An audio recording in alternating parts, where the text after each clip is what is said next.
Om Shanti. Good morning. आज 18 नवेम्बर 2025 प्रातः मुरली ओम शांति। बाप दादा मधुबन। बाप दादा बोलছেন मीठे मीठे बच्चे,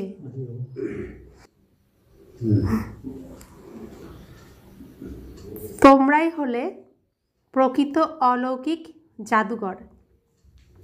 তোমাদের মানব থেকে দেবতা হওয়ার জাদু শিখতে হবে। আমাদের বাবা ম্যাজিশিয়ান, জাদুকর। তা আমরাও এখন বাবা জাদুকর, মানুষ থেকে দেবতা বানান, আর এটা এখন আমাদেরকেও শিখতে হবে। আমাদেরকেও মানুষ থেকে দেবতা বানানোর এই জাদু এখন আমাদের করতে হবে। তো অনেক দিন ধরেই তো বাবা আমাদের শেখাচ্ছেন, এখন আমাদের এটা প্রয়োগ করতে হবে। মানুষ থেকে দেবতা হওয়ার এই জাদু আমাদেরকে এখন প্রয়োগ করতে হবে। আজকের মুরলির প্রশ্ন, ভালো পুরুষার্থী স্টুডেন্টদের নিদর্শন কি হবে? উত্তর, তারা পাস উইথ অনার হওয়ার অর্থাৎ বিজয়মালাতে আসার লক্ষ্য রাখবে। তাদের বুদ্ধিতে একমাত্র বাবার স্মরণই থাকবে। দেহের সব সম্বন্ধ থেকে বুদ্ধিযোগ ছিন্ন করে একের সঙ্গে প্রীতি রাখবে। প্রীতি এখন কার সাথে রাখতে হবে? বিনাশকালে প্রীতবুদ্ধি কার সাথে থাকবে? যে উদ্ধারকারী, যে দুঃখ হরণকারী, দুঃখ থেকে যে হরণ করে তুলে নিয়ে যাচ্ছেন, তার সাথেই তো প্রীতি রাখতে হবে। আর যারা দুঃখের মধ্যে ফেলে দেয় তাদের সঙ্গে বিপরীত থাকতে হবে।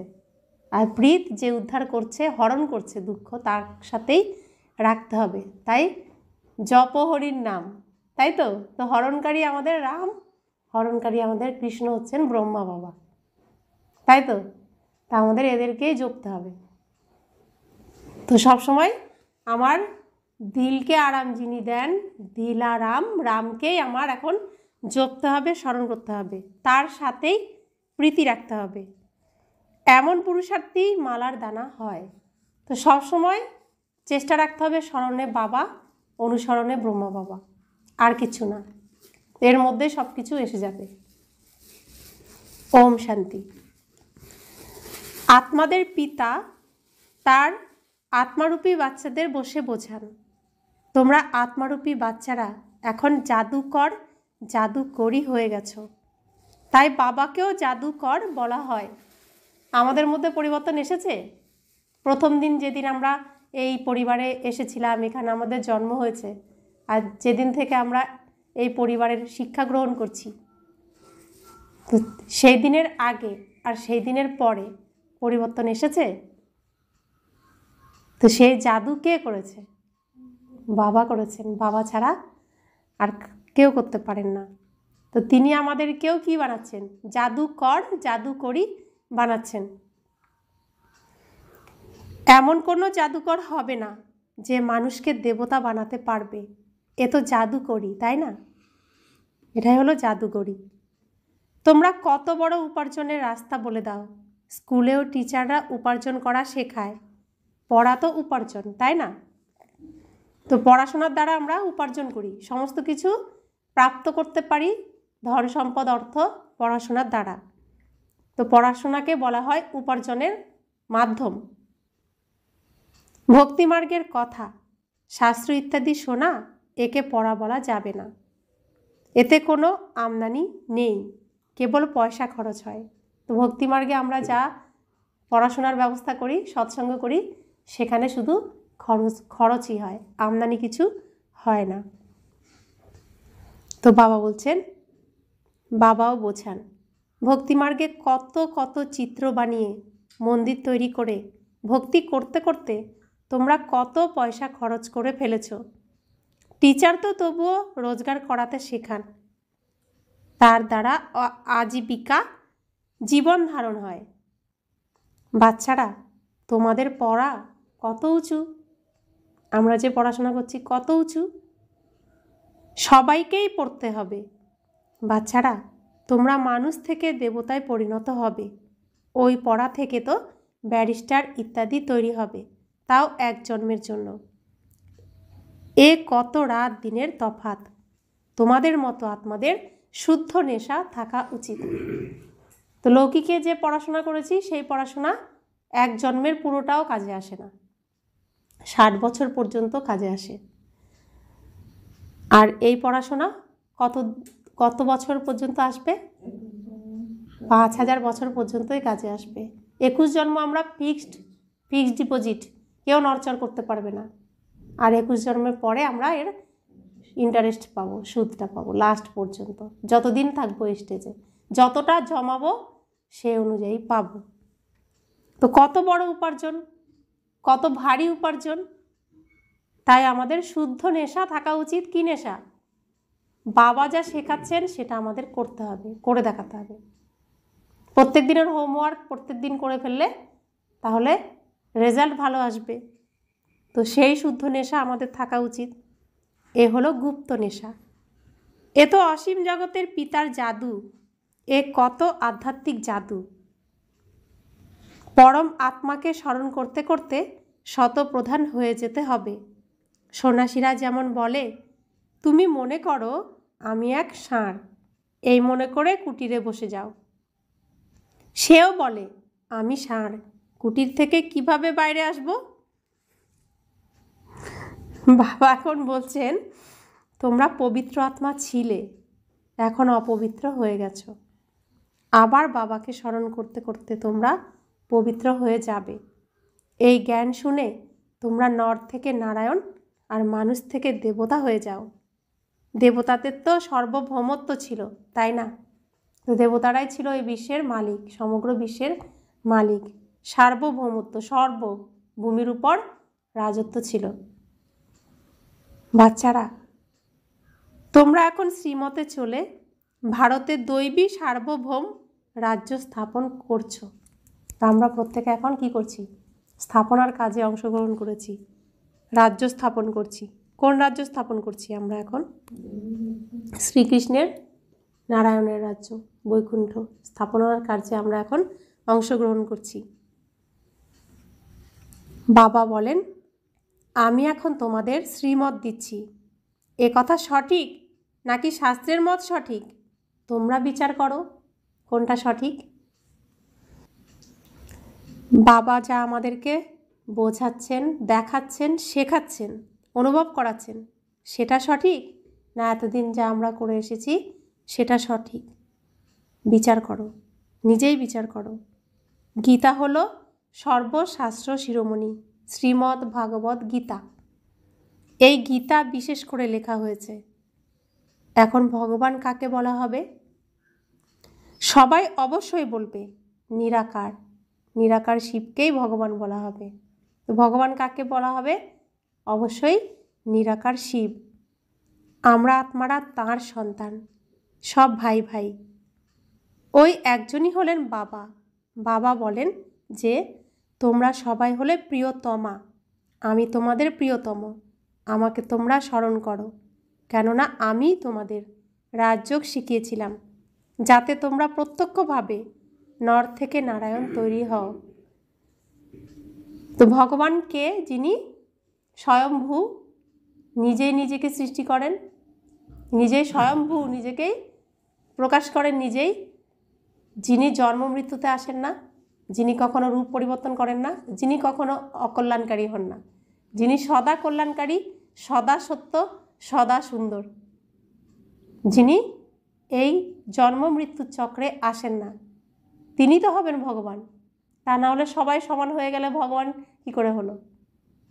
তো তিনি নিরাকার। তো তাহলে কে আছেন এরকম? একমাত্র শিব, যাকে সকল ধর্মের আত্মারা মানে, ভগবান বলে, পিতা বলে মানে। তো তিনি আমাদেরকে আবার পরিচয় দিচ্ছেন। তিনি রোজ পরিচয় দেন যে আমরা আত্মারা হচ্ছি তার সন্তান, ভাই ভাই, কেউ পরমাত্মা নই, প্রত্যেকে আমরা আত্মা, ভাই ভাই।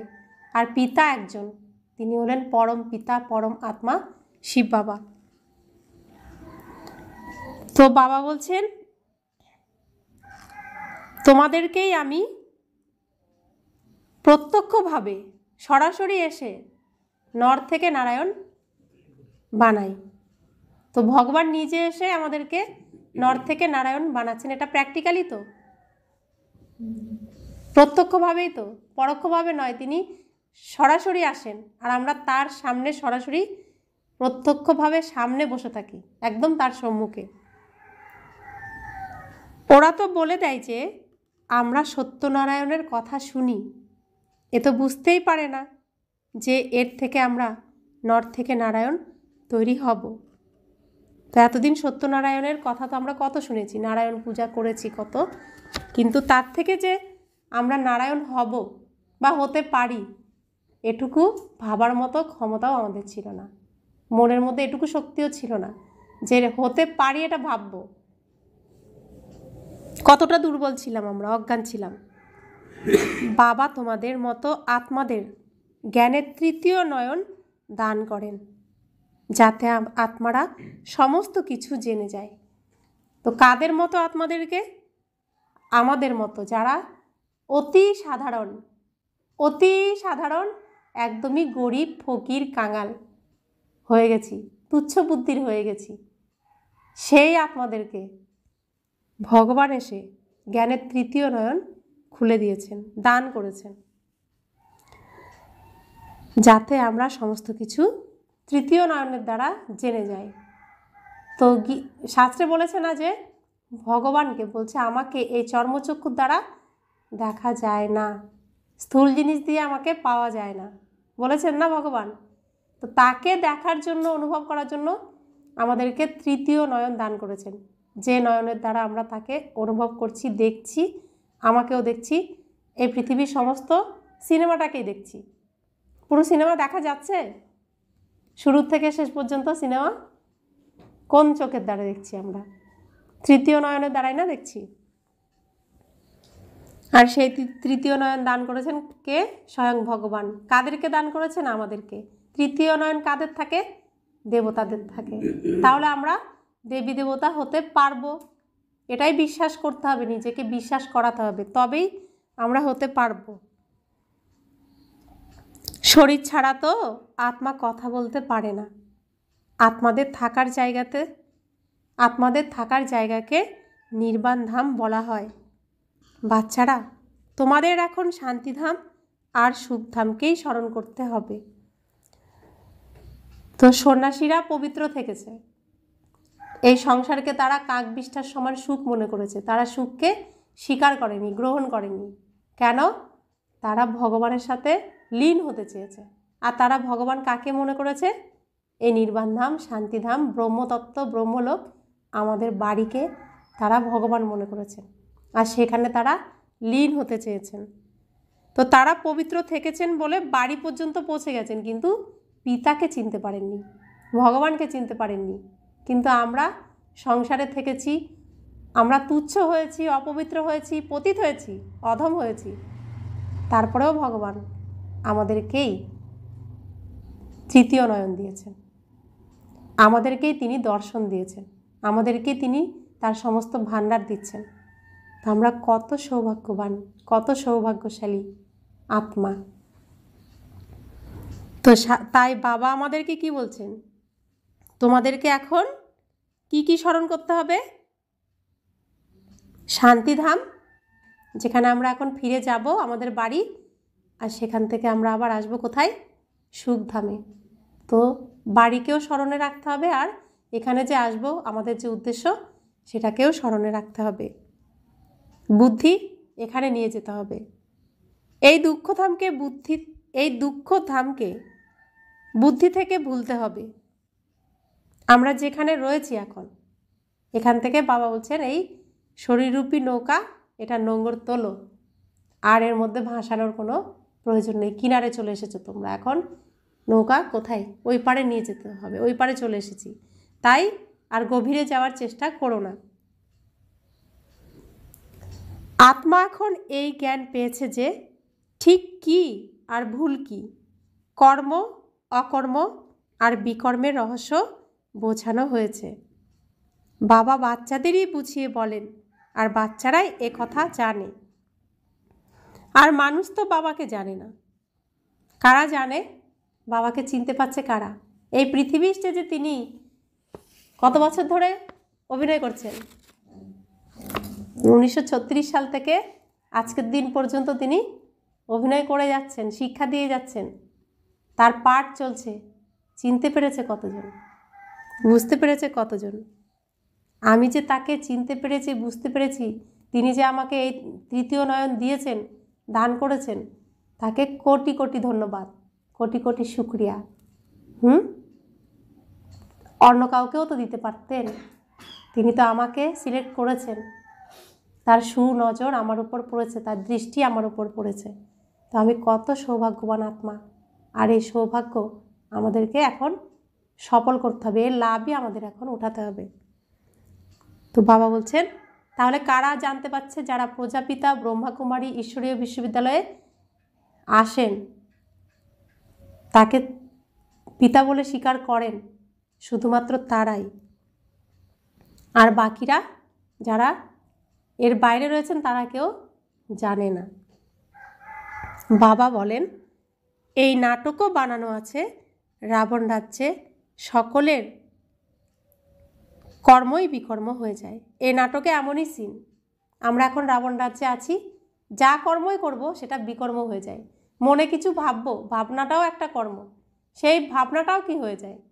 বিকর্ম হয়ে যায়, ব্যর্থ নেগেটিভ ভাবনা হয়ে যায়, অশুভ ভাবনা হয়ে যায়। তো রাবণ আমাদেরকে সব কিছু, যা কিছুই করি, নিয়ে যায় খারাপের দিকে, রেজাল্ট খারাপের দিকেই আসে। তো বাবা বলছেন যে এখানে যাই তুমি করো না কেন, সব বিকর্মই হয়ে যায়। সত্যযুগে কর্ম অকর্ম হয়, সত্যযুগে কোনো কর্মই তার কোনো ফল থাকে না। তো ছোটো বাচ্চারা যাই করে কি হয়, সেই কর্মের কোনো ফল থাকে না। ক্ষমা ভেঙে ফেললেও তাকে আদর করে।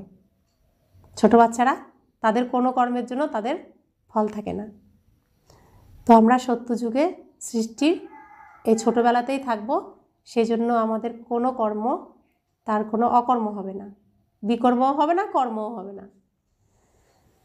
কেউ যদি জিজ্ঞেস করে ওখানে বাচ্চা ইত্যাদি হয় না, বলবে ওকে বলা হয় নির্বিকারী দুনিয়া। ওখানে প্রত্যেকে নির্বিকারী, বিকার সহ এক অংশ যদি থাকে সেখানে প্রবেশ করার অধিকার তার নেই। তো ভগবানের জন্যই আমাদেরকে কি বানাচ্ছেন? নির্বিকারী বানাচ্ছেন, যাতে আমরা সেখানে যেতে পারি। তো দুনিয়াটাই হলো নির্বিকারী, এখানে যারা নির্বিকার হতে পারবে তারাই সেখানে যাবে। ওখানে 5 বিকার কোথা থেকে আসবে? এ তো খুবই সহজ কথা। এ কথা বাবা বসে বুঝিয়ে বলেন। যে সঠিক মনে করে সে চট করে মেনে নেয়। কেউ যদি নাও বুঝতে পারে তাহলে পরের দিকে বুঝতে পারবে। তো প্রথমে বাবার জ্ঞান শুনলে কথা এত সুন্দর, এত উচ্চ, তবুও বাচ্চাদের বুদ্ধিতে বসে না, বুঝতে পারে না প্রথম। কেন বুঝতে পারে না? কারণ বুদ্ধিরূপী পাত্রের মধ্যে রাবণের দুনিয়ার কাঁকড় ভরা ছিল। তো কাঁকড় যেখানে ভরা আছে, তো কলসি যদি ভরা থাকে নোংরায়, তো তার উপর যতই শুদ্ধ জল দেওয়া হোক, সে জল কি দাঁড়াবে? দাঁড়াবে না। তো কাঁকড় পরিষ্কার করতে হবে, তবেই না জল প্রবেশ করবে। তো বাবা যতই জ্ঞানের অমৃত আমাদের এই বুদ্ধিরূপী কলসির মধ্যে ঢালুক, কাঁকড় যতদিন পরিষ্কার না হয় ততদিন ঢোকে না। তাই প্রথম কেউই বুঝতে পারে না, ধীরে ধীরে সব বুঝতে পারেন। এখানেই তো প্রমাণ হয়ে যায় যে ভগবানের শিক্ষা এটা কতটা সত্য। তো বাবা বলছেন যে কেউ যদি নাও প্রথমে বুঝতে পারে তাহলে পরের দিকে বুঝতে পারবে। বর্ণিশিখা দেখে পতঙ্গ আসে, চলে যায়, আবার আসে। তো আমরা এই যে বাবা প্রকাশ স্বরূপ, আর আমরা হচ্ছি পতঙ্গ। পতঙ্গ সবসময় কোথায় যায়? আলোর দিকে যায়, লাইটের দিকে যায়। তো আমরা আসি নেশায়, পতঙ্গ, তারপরে কিছু বুঝতে না পারলে আবার চলেও যায়, তারপরে আবার আকর্ষণ, বাবার আকর্ষণে আবার আমরা চলে আসি পতঙ্গের মতো। এই অগ্নিশিখা, এতে সব জ্বলে শেষ হয়ে যাবে। এও বোঝানো হয় যে বাকি বর্ণিশিখা আর কেউ নেই বাবা ছাড়া। ও তো সাধারণ। বর্ণিশিখাতে পতঙ্গ অনেক জ্বলে মরে যায়। দীপাবলিতে কত ছোট ছোট মশা পোকা বের হয়, তারাও মরে যায়। বেঁচে থাকা আর মরে যাওয়া। বাবাও বোঝাতে থাকেন পরের দিকে অনেকে জন্ম নেবে আর মরে যাবে। সে তো যেন মশার মতো হয়ে গেল। বাবা যখন উত্তরাধিকার দিতে এসেছেন তখন পুরুষার্থ করে পাস উইথ অনার হতে হবে। ভালো ছাত্ররা খুব পুরুষার্থ করে। এই মালাও পাস উইথ অনার্সেরই। তোমরা যতটা সম্ভব পুরুষার্থ করতে থাকো, তাহলে এখানে অনেক বাচ্চা জন্ম নেবে, আবার মরে যাবে, যারা কম পদ পাবে। তো রাজধানীতে তো সব রকম চাই না। তো কারা এখানে বেঁচে থাকবে? যারা শক্তিশালী আত্মা, যারা মালার দানাতে আসবে শেষ পর্যন্ত তারা বেঁচে থাকবে। তাদের যত বাবার থেকে যে শক্তি ভরতে পারবে, যত নিজেকে পবিত্র বানাতে পারবে, সে তত শক্তিশালী হয়ে এখানে বেঁচে থাকবে। মায়ার যেই ঝড় আসুক না কেন তাদের হিলাতে পারবে না। তাই বাবা বলছেন যতটা সম্ভব পুরুষার্থ করতে থাকো।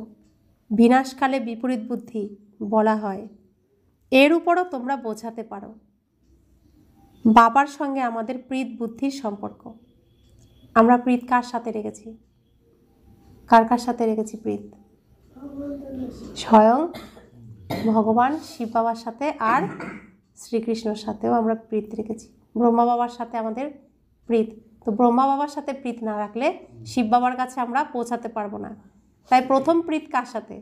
প্রথম আমরা এসে কাকে দেখেছি? ব্রহ্মা বাবাকেই তো দেখেছি।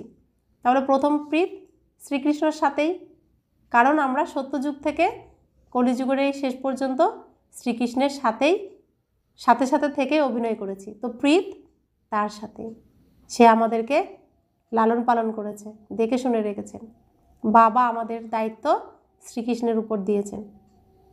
তো শুরুর থেকে আমরা শ্রীকৃষ্ণের সাথেই খেলেছি, উঠেছি, বসেছি, শেষেও আমরা শ্রীকৃষ্ণের সাথেই পড়াশোনা করছি, তাই না? আবার আমরা যাতে বৈকুণ্ঠে আসি। তো তার সঙ্গ আমরা কখনোই ছাড়িনি, কখনোই ছাড়বো না। আমরা তার সঙ্গেই থেকেছি, তার সঙ্গেই থাকবো, আর তার সঙ্গে চলবো, তার মতে চলবো। তাই তিনি যে রূপে যখন আসুক না কেন আমরা ঠিক তাকে চিনে নিয়েছি, চিনে নেব, তাই তো?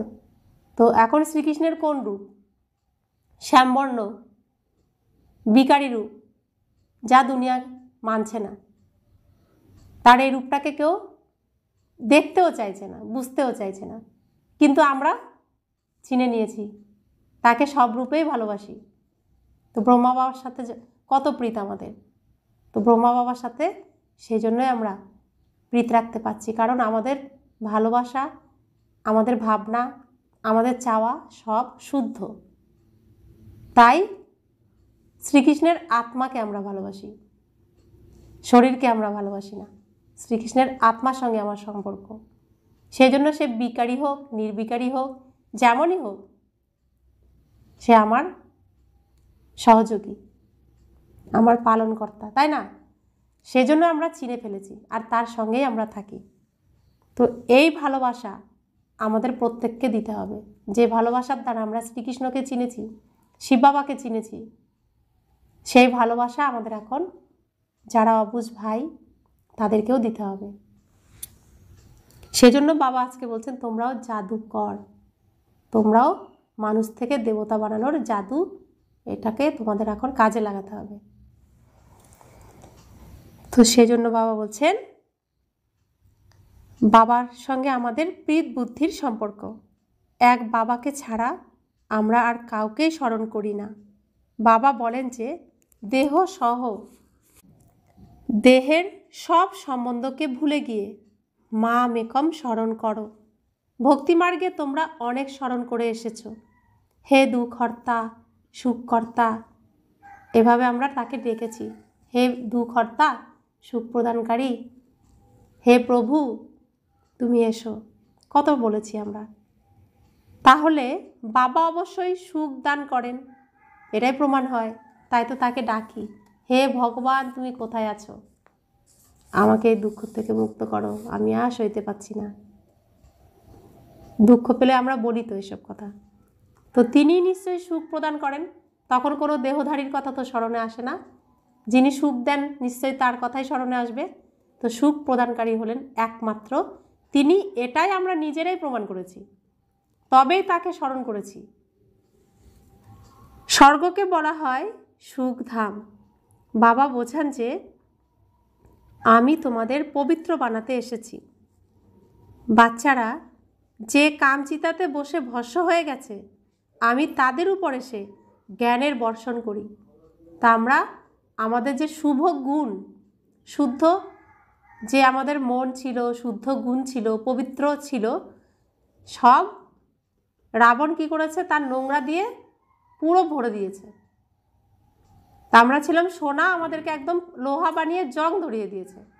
এতটা আমরা ভারী হয়ে নিচে নেমে গেছি যে নিজের যে আসল যে আমার গুণগুলো, সেগুলো পর্যন্ত আমি সব হারিয়ে ফেলেছি, ভস্ম হয়ে গেছে। বাবা বলছেন এই যে জং পড়ে রয়েছে, কামনা বাসনার বিকারের আগুন যে জ্বলছে, এর উপরই আমি জ্ঞানের বর্ষণ করি। তো তখন সেই আগুন কি হয়ে যায়, নিভে যায়, আর আমি আত্মার আসল রূপটা বেরিয়ে আসে।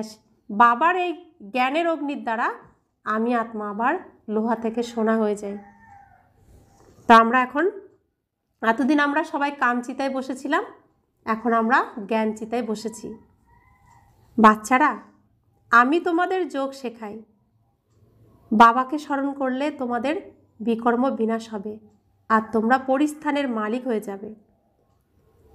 তো আমরা যত বাবাকে স্মরণ করব, বাবার প্রকাশ আমার মধ্যে পড়বে, আমি তত শুদ্ধ সোনা হতে থাকব। আমার সমস্ত জং পুড়ে যাবে। যেমন আতশ কাচের নিচে কাগজ রাখলে কি হয়, আগুন ধরে পুড়ে যায় না? তো এক বিন্দুতে আমরা যদি মন রাখি, তাহলে এরকমই আমাদের কাগজের মতো সমস্ত নোংরা পুড়ে যাবে।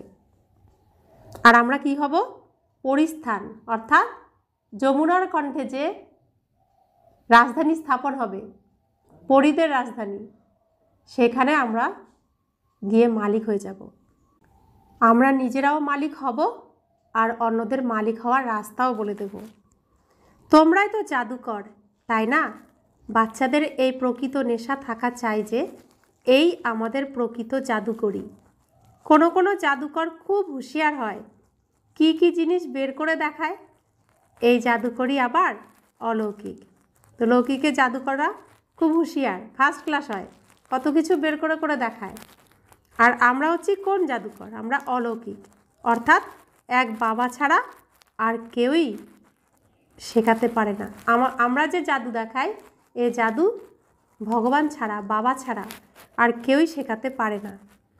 তোমরা জানো যে আমরা মানুষ থেকে দেবতা তৈরি হচ্ছি। এই শিক্ষাই হলো নতুন দুনিয়ার জন্য। ওই যুগকে সত্য যুগের নতুন পৃথিবী বলা হয়। তোমরা এখন সঙ্গম যুগে আছো। এই পুরুষোত্তম সঙ্গম যুগের কথা কেউই জানে না। তোমরা কত উত্তম পুরুষ তৈরি হও, বাবা আত্মাদেরই বুঝিয়ে বলেন। তো পুরুষকে আত্মা, উত্তম হচ্ছে কে? আত্মা। তাই আমরা আত্মা পুরুষ হয়ে উঠছি পুরুষোত্তম সঙ্গম যুগে। তোমরা ব্রাহ্মণীরা যখন ক্লাসে বসো, তোমাদের কাজ হলো প্রথমেই সাবধান করে দেওয়া, ভাই বোনেরা নিজেদের আত্মা মনে করে বসো। আমরা আত্মারা এই অর্গানস দ্বারা শুনি। বাবা এই 84 জন্মের রহস্য বুঝিয়ে বলেছেন। কোন সেই মানব যিনি 84 জন্মগ্রহণ করেন? সবাই তো এত জন্মগ্রহণ করে না, করবে না। সবাই তো 84 জন্মগ্রহণ করবে না, এই বিষয়ে কেউই চিন্তা করে না। যা শুনবে তাই সত্য বলে দেবে। হনুমান পবনের পুত্র সত্য। তারপর অন্যদেরও এমন এমন কথা শোনাতে থাকে আর সত্য সত্য বলতে থাকে। বাবা বোঝাতে চাইছেন, যাকে দেখে তাকেই সত্য ভগবান বলে মেনে নিয়ে তার কথা শোনাতে থাকে। বাচ্চারা, তোমরা এখন ঠিক আর ভুলকে বোঝার জন্য চক্ষু পেয়েছ। তো বাবা কি বলতে চাইছেন, যে আমাকে তুমি জন্তু জানোয়ারের মধ্যেও ভরে দিয়েছ, তাকেও ভগবান মানছ। এখন তো তোমরা ঠিক আর ভুলকে বোঝার জন্য জ্ঞান চক্ষু পেয়েছ, তাই তোমাদের সঠিক কর্মই করতে হবে। তোমরা এও বোঝাও যে আমরা অসীম জগতের পিতার থেকে এই উত্তরাধিকার নিচ্ছি। তোমরা সকলেই পুরুষার্থ করো। ওই বাবা হলেন সমস্ত আত্মাদের পিতা। তোমাদের অর্থাৎ আত্মাদের বাবা এখন বলেন, এখন তোমরা আমাকে স্মরণ করো। তোমরা নিজেকে আত্মা মনে করো। আত্মার মধ্যেই সংস্কার ভরা থাকে, এই সংস্কারই নিয়ে যায়। তাই অনেকের ছোটোবেলায় অনেক নাম হয়ে যায়। তখন মনে করা হয় এ আগের জন্মে অনেক কর্ম করেছে। কেউ যদি কলেজ ইত্যাদি তৈরি করে তাহলে পরের জন্মে ভালো শিক্ষা পায়। তো বাবা বলছেন যেমন আমাদের সংস্কার তেমন আমাদের জন্ম। তো সংস্কারই আমরা নিয়ে যাই, সে অনুযায়ী আমাদের জন্ম হয়। তাই ভগবান এসে আমাদের মধ্যে কোন সংস্কার ভরে দিচ্ছেন? দেবী দেবতার সংস্কার ভরে দিচ্ছেন, যাতে আমরা দেবী দেবতা হয়ে জন্মগ্রহণ করতে পারি। তো বাবা বোঝাচ্ছেন যে কিছু কিছু শিশু ছোটোবেলার থেকেই কোনো না কোনো গুণে একদম প্রখর থাকে। কেউ ভালো গান করতে পারে, কেউ খুব ভালো পড়াশোনা ছোটোবেলার থেকেই, যে 7 বছর বয়সেই বিএ পাশ করে ফেলেছে। তো বাবা বলছেন যারা কলেজ দান করে, কলেজ নির্মাণ করে দেয়, তারা পরের জন্মে এমন শিক্ষা পাবে। তো এটা তার কর্মের রেজাল্ট। আমরা এখন দেবী দেবতার গুণ ভরে নিলে আমরা দেবী দেবতা হয়েই আসব। সেজন্য বাবা আমাদের সংস্কার ভরে দিতে এসেছেন। তো বাবা বলছেন এ তো কর্মের হিসেব নিকেশ, তাই না? সত্যযুগে বিকর্মের কথাই থাকবে না। কর্ম তো সেখানে অবশ্যই করবে, রাজত্ব করবে, খাওয়া দাওয়া করবে, কিন্তু উল্টো কর্ম করবে না। তাকে বলা হয় রাম রাজ্য। সেখানে প্রত্যেকে শ্রীমতে চলবে, কেউ ভোরবেলা 4টের পরে ঘুমাবে না। তো আমাদেরকে ভোরবেলা কেন জাগাচ্ছেন বাবা? সংস্কার ভরে দিচ্ছেন না? যে যে এই সংস্কার ভরবে সেই তো যেতে পারবে, যে ভরবে না সে যেতে পারবে না। তো সেখানে নারায়ণের ইশারাতে প্রকৃতি জাগবে। সূর্যকে ইশারা দেবেন তো উঠবে।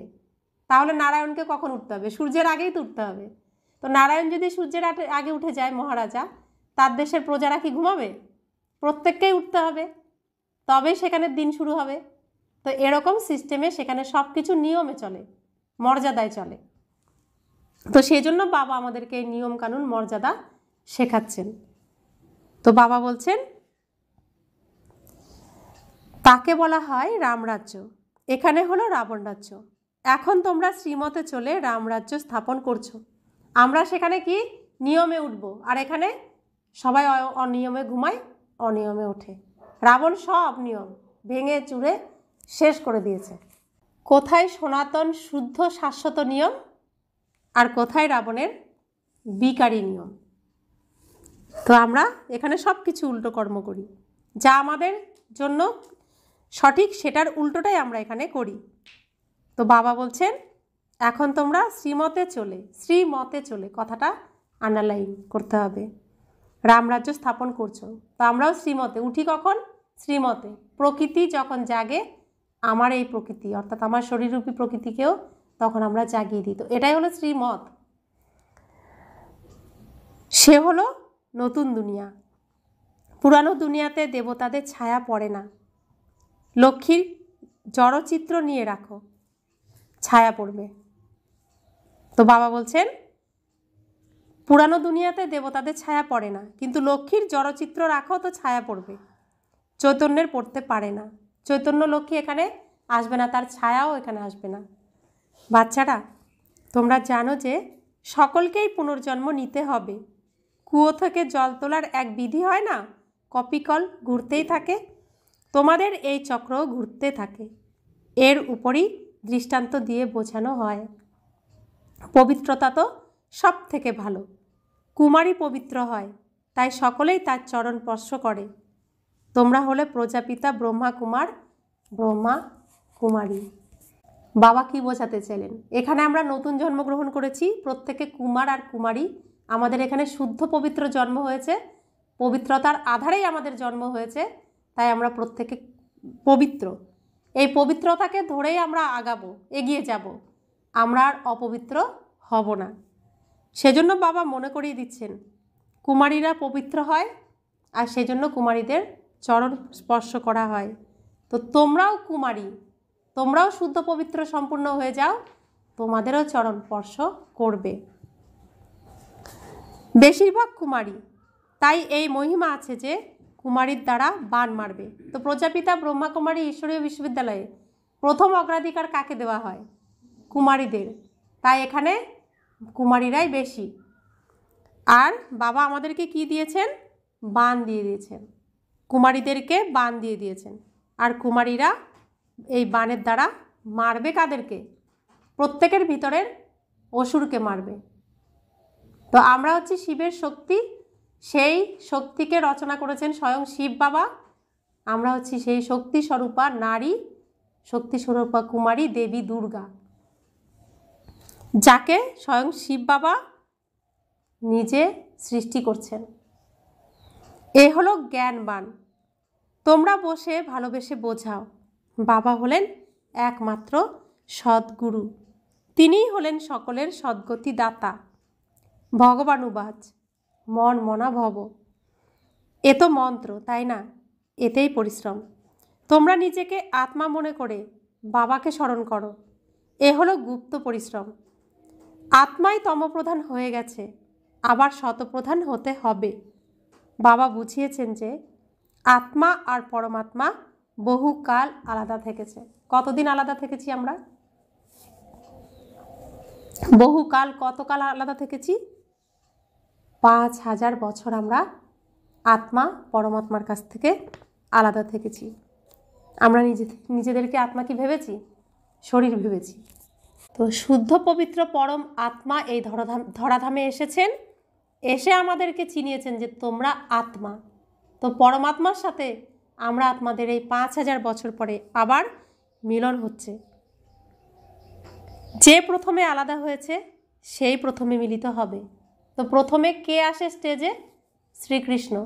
তো প্রথমে তিনিই আলাদা হয়ে গেছেন, ঘর থেকে চলে এসেছেন, তাহলে তিনিই প্রথমে আবার শিব বাবা সুনজরে আসবেন। তাই প্রথমে তাকেই তিনি খুঁজে নিয়েছেন। তো বাবা বলছেন যে প্রথমে আলাদা হয়েছে সেই প্রথমে মিলিত হবে। বাবা তাই বলেন, আমার অতি প্রিয় হারানিধি বাচ্চারা। বাবা জানেন যে কবে থেকে ভক্তি শুরু হয়েছে। তো বাবা সমস্ত দায়িত্ব শ্রীকৃষ্ণকে দিয়েছেন। তো স্টেজেও তিনিই প্রথম আসবেন, ভক্তিও তিনিই প্রথম করবেন, জ্ঞানও তিনিই প্রথম গ্রহণ করবেন। তো শ্রীকৃষ্ণ যদি না গ্রহণ করেন আমরাও করতে পারবো না। কারণ বাবা আমাদের এই সঙ্গম যুগে শেখাচ্ছেন অনুসরণ করো ব্রহ্মা বাবাকে, তার কদমে কদম রেখে চলো। তাই প্রত্যেকটা চরিত্রে, প্রত্যেকটা জন্মে আমরা তাকেই অনুসরণ করব। তাই শ্রীকৃষ্ণ সমস্ত কিছু প্রত্যেক জন্মেই প্রত্যেক চরিত্রে প্রথম করবেন, তারপরে বাকি সকলে করবে। তো আমাদেরকে এই সংস্কার ভরে দিচ্ছেন স্বয়ং ভগবান, আমাদের পিতা, যে যা শ্রীকৃষ্ণ করছে তা দেখে তোমরা করো। তো সেই জন্য আমরা শ্রীকৃষ্ণ যা যখন করবেন তখন তাই করব। তিনি ভক্তি করবেন তো আমরা ভক্তি করব, তিনি জ্ঞান গ্রহণ করবেন তো আমরা জ্ঞান গ্রহণ করব, তিনি স্টেজে আসবেন তো আমরাও স্টেজে আসব। তাকে দেখে দেখেই আমরা সমস্ত কিছু করব। তো বাবা বলছেন যে সবই অর্ধেক অর্ধেক হবে। অর্ধকল্প জ্ঞান আর অর্ধকল্প হলো ভক্তি। দিন রাতও 24 ঘন্টায় 12 ঘন্টা AM আর 12 ঘন্টা PM হয়।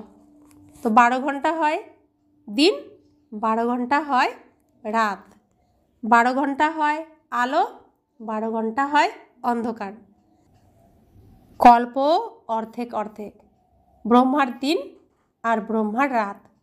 তাহলে কলিযুগের আয়ু এত কেন বলে দেওয়া হয়? তোমরা এখন কোনটা ঠিক আর কোনটা ভুল তা বলতে পারো। শাস্ত্র হলো সব ভক্তি মার্গের। এরপর ভগবান এসে ভক্তির ফল প্রদান করেন, তাকে ভক্তের রক্ষক তো বলা হয়। তো রাবণ কি করেছেন? আমাদেরকে ভক্তির মাধ্যমে শাস্তি দিয়েছেন, আমাদেরকে শিবের থেকে দূরে সরিয়ে দিয়েছেন। কিন্তু আমরা তো সবসময় খাঁটি শিখেছি, সেখানেও আমরা খাঁটি ভক্তিই করব। আর খাঁটি যেহেতু আমরা ভক্তি করব, তাই ভগবান এসে আমাদেরকে সেই খাঁটি ভক্তির ফল দিয়ে দেন। কারণ কর্ম যেমন ফলও তেমন। তা আমরা খাঁটি সবসময় করব, সবসময়, শুরু থেকে শেষ পর্যন্ত। তো সেই খাঁটির ফল তো অবশ্যই পাবোই পাবো। আর সেই ফল হলো আমরা এই ভগবানের সঙ্গে আমাদের মিলন হওয়া, ভগবানের জ্ঞান প্রাপ্ত হওয়া, আর ভগবানের জ্ঞান প্রাপ্তির দ্বারা আমাদের বৈকুণ্ঠের ভাগ্য প্রাপ্ত করা। তো যতই রাবণ আমাদেরকে শাস্তি দিক, নিচে নামানোর চেষ্টা করুক, শিবের থেকে আলাদা করার চেষ্টা করুক না কেন, কিন্তু কর্ম তো আমরা সবসময় শ্রেষ্ঠই করেছি আর শ্রেষ্ঠই করে যাব, শ্রেষ্ঠ স্থানে তাই আমরাই যাব। তাই ভক্তের রক্ষক কাকে বলা হয়? ভগবানকেই বলা হয়, আর তিনি আমাদেরকে শেষ পর্যন্ত রক্ষা করে গেছেন। এর পরের দিকে তোমরা সন্ন্যাসীদেরও খুব ভালোবেসে বসে বোঝাবে, তোমাদের ফর্ম তো তারা পূরণ করবেন না, মা বাবার নামও লিখবে না। কেউ কেউ আবার বলে, বাবা জিজ্ঞেস করেন কেন সন্ন্যাস করেছ? ব্রহ্মা বাবা এগুলো করেছিলেন আগে। ব্রহ্মা বাবা সন্ন্যাসীদের জিজ্ঞেস করেছিলেন, কেন সন্ন্যাস করেছ? কারণ বলো। বিকারে সন্ন্যাস করা হয়, তাহলে ঘরেরও কি সন্ন্যাস করতে হয়? তোমরা এখন সম্পূর্ণ পুরানো দুনিয়ার প্রতি সন্ন্যাস করো। বাবা আমাদের বোঝাচ্ছেন। আমি সন্ন্যাসীদের জিজ্ঞাসা করেছিলাম যে তোমরা সন্ন্যাস কেন করেছো? সন্ন্যাস তো বিকারের করবে, এর জন্য কি ঘর সংসারও ছেড়ে দিতে হবে? বাবা বলছেন যে তোমাদের সন্ন্যাস কিসের করতে হবে, বোঝাচ্ছেন সন্ন্যাসীদের মধ্যে আমাদের সন্ন্যাস নেওয়ার পার্থক্যকে বোঝাচ্ছেন। আমাদেরকে রাবণের রাজ্যটাকেই সম্পূর্ণ ত্যাগ করতে হবে। তো আমরা জঙ্গলে গেলেও রাবণের রাজ্য, নদীতে গেলেও রাবণের রাজ্য, পাহাড়ে গেলেও রাবণের রাজ্য, তাহলে যাবোটা কোথায়? তাই কোথাও যেতে হবে না, ঘরেই থাকো। ঘরে থেকেই বুদ্ধির দ্বারা সম্পূর্ণ রাবণ রাজ্যকে ত্যাগ করো, এর থেকে সন্ন্যাস নিয়ে নাও। সম্পূর্ণ পুরানো দুনিয়ার প্রতি তোমরা সন্ন্যাস করো। তোমাদের নতুন দুনিয়ার সাক্ষাৎকার করিয়ে দেওয়া হয়েছে, সে হলো নির্বিকারী দুনিয়া। হ্যাভেনলি গডফাদার হলেন স্বর্গ স্থাপনকারী। তিনি ফুলের বাগান তৈরি করেন, তিনি কাঁটাকে ফুলে পরিণত করেন। 1 নম্বর কাঁটা হলো কাম কাটারি। কামকে কাটারি বলা হয়, ক্রোধকে ভূত বলা হবে। তো কেন কামকে কাটারি বলা হয় নিজেরাই বিচার সাগর মন্থন করলেই বুঝতে পারবে। তো বাবা বলছেন কামকে কাটারি বলা হয় যার দ্বারা অনেক খুন হয়, আর ক্রোধকে বলা হয় ভূত। দেবী দেবতারা ডবল অহিংসক ছিলেন। নির্বিকারী দেবতাদের সামনে বিকারী মানুষ সবাই মাথা নত করে। এখন তোমরা বাচ্চারা জানো যে আমরা এখানে পড়ার জন্য এসেছি। বাকি ওই সৎসঙ্গ ইত্যাদিতে যাওয়া সে হলো সাধারণ কথা, ওখানে ওরা ঈশ্বরকে সর্বব্যাপী বলে দেয়। বাবা কখনো সর্বব্যাপী হন কি? বাবার থেকে তোমরা বাচ্চারা উত্তরাধিকার পাও। বাবা এসে পুরানো দুনিয়াকে নতুন দুনিয়া স্বর্গ বানান। তো এখানে সাধারণ কথা সাধারণ বুদ্ধি দিয়ে বুঝতে হবে, কঠিন করে বুঝলে আমরা কখনোই বুঝতে পারবো না। আমি যে লৌকিক পিতা পেয়েছি, আমি কি লৌকিক পিতা? লৌকিক পিতা কি আমার মধ্যে আছেন? সব সন্তান কি লৌকিক পিতা? আমরা লৌকিক পিতার কাছ থেকে উত্তরাধিকার পাই, তাহলে আত্মারও তো পিতা থাকবে, তারও তো সৃষ্টি হয়েছে। তাহলে আমি আত্মা কিভাবে পিতা হব? আমি আত্মা তো পিতার সন্তান হব। তো লৌকিক পিতা যেমন 4-5 জন ছেলে মেয়ে থাকলে পিতা তো একজনই হয়, আর 4-5 জন ছেলে মেয়ে প্রত্যেকে আলাদা আলাদা হয়, সেরকম আত্মাও প্রত্যেকে আলাদা আলাদা, পরমাত্মা পিতা একজনই, সেই পিতার থেকে আমাদের সৃষ্টি। এটা খুবই সহজভাবে আমাদের বুঝতে হবে এবং বোঝাতেও হবে। কিন্তু রাবণ আমাদের কি বলেছেন? পিতাকে যাতে আমরা চিনতে না পারি, বলেছেন তোমাদের প্রত্যেকের মধ্যে তোমরা পিতা, প্রত্যেকের মধ্যে পরমাত্মা আছে। আত্মাকে চিনতে দেয়নি, পরমাত্মাকেও চিনতে দেয়নি, আমাদেরকে ভুলভুলাইয়ার মধ্যে মায়ার দুনিয়ায় পুরো হারিয়ে দিয়েছে, আর ধীরে ধীরে অভিমন্যু চক্রভূতে ফাঁসিয়ে দিয়েছে। আর আমরা সেখান থেকে কিছুতেই বেরিয়ে আসতে পারছিলাম না, বাবা এসে আমাদেরকে উদ্ধার করছেন সেখান থেকে। তো বাবা বলছেন, তো বাবা আমাদেরকে জিজ্ঞাসা করছেন, বাবা কখনো সর্বব্যাপী হন কি? বাবার থেকে তো উত্তরাধিকার পাওয়া যায়। বাবা এসে পুরানো দুনিয়াকে নতুন দুনিয়া স্বর্গ বানান। কেউ কেউ তো নরককে নরক বলেই মানে না। বিত্তবান মানুষরা মনে করে স্বর্গে আবার নতুন কি রাখা আছে। আমাদের কাছে ধন, মহল, বিমান ইত্যাদি সব কিছুই আছে, আমাদের জন্য এই হলো স্বর্গ। তো বলে তো তারা, আমাদের মুখের উপরেও কত বলেছে, যারা দুঃখে থাকে তারা ওখানে যায়, আমাদের ওখানে যাওয়ার কোনো প্রয়োজন নেই। তাদের জন্য নরক যারা নোংরা আবর্জনার মধ্যে থাকে। তাই ভারত কত গরিব কাঙাল। আবার এই হিস্ট্রি জিওগ্রাফি রিপিট হয়। তোমাদের নেশা থাকা উচিত যে বাবা আমাদের আবার ডবল মুকুটধারী বানান। তোমরা অতীত, বর্তমান এবং ভবিষ্যৎকে জেনে গেছো। আদি, মধ্য, অন্তকে আমরা এখন জেনে গেছি। সত্যযুগ, ত্রেতাযুগের কাহিনী বাবা বলে দিয়েছেন, এটা হলো অতীত। তারপর মাঝে আমরা নিচে নেমে যাই। বাম মার্গ হলো বিকারী মার্গ। বাবা এখন আবার এসেছেন। তোমরা নিজেদের সুদর্শন চক্রধারী মনে করো। এমন নয় যে তোমরা এমন চক্র ঘোরাও যাতে গলা কেটে যায়। তো শ্রীকৃষ্ণকে সুদর্শন চক্রধারী দিয়ে দিয়েছেন, ওর দিয়ে গলা কেটে দেয়। বাবা বলছেন এমনটা নয়, ওটাও রাবণ ভুল শিখিয়েছে।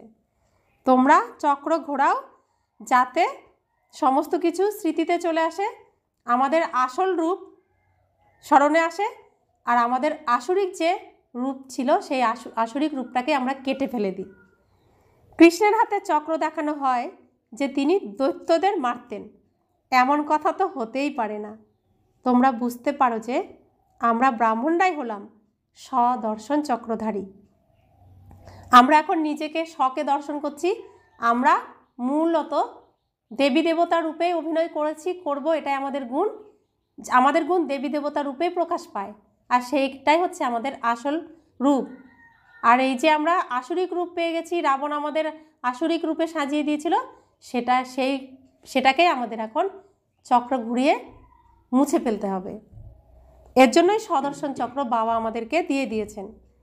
আমাদের এই সৃষ্টির আদি, মধ্য এবং অন্তের জ্ঞান আছে।